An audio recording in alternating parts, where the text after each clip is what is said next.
The film opens and we meet Lemuel Gulliver, who works in a mailroom in New York.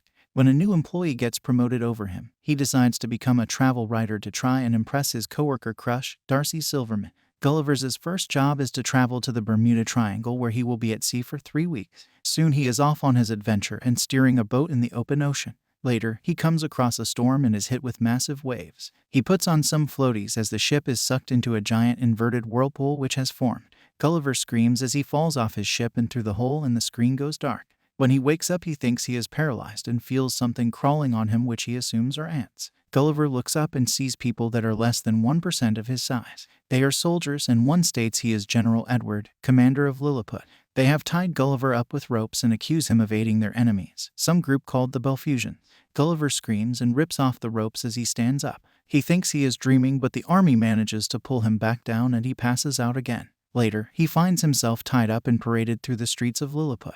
The little townspeople watch him in amazement, and he arrives at the home of the royal family. They think Gulliver is a Belfusian spy, and they imprison him in a cave by the sea. Inside, he meets a fellow prisoner named Horatio, who was jailed for trying to court the princess of the kingdom.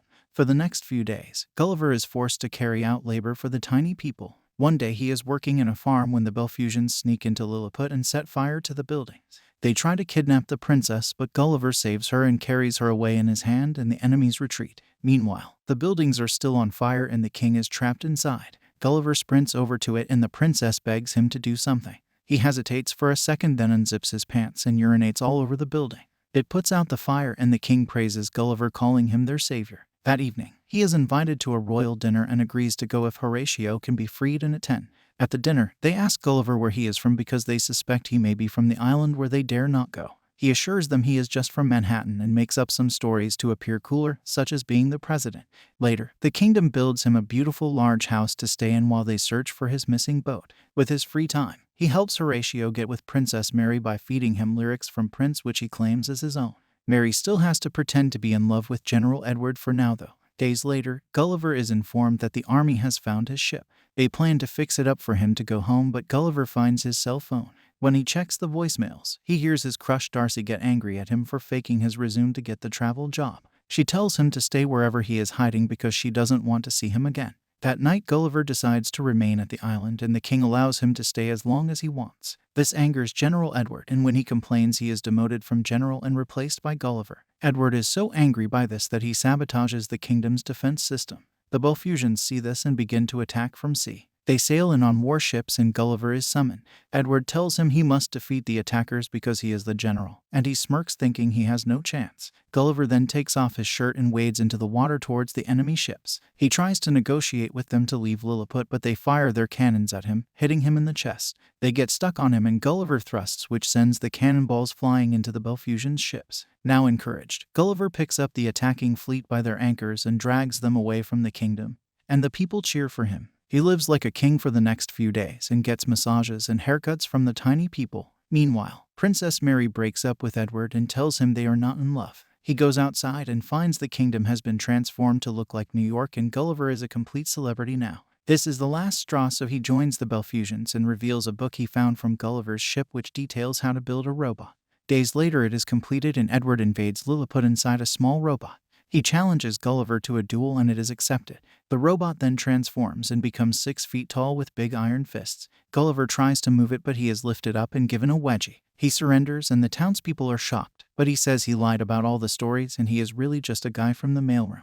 The Belfusian army then arrives and Edward states he is banishing Gulliver to the island where they dare not go. He is set on a raft and wakes up on the island. He ventures onto land and everything seems strangely large. Suddenly there is a sound behind him and a glass jar goes over his head. Back at Lilliput, the Belfusians have taken over and remove all of the changes Gulliver made. Princess Mary also rejects Horatio because she will now be forced to marry Edward. A bit later, Horatio discovers that Darcy, Gulliver's crush, has suffered the same fate and has been tied up on the island by the little people. We then flash to Gulliver, who wakes up in a pink house and finds himself wearing a girly dress. The whole thing shakes and the door opens to reveal a large girl. He realizes he is a pet living in her dollhouse, and he is a tiny person compared to the people of the island.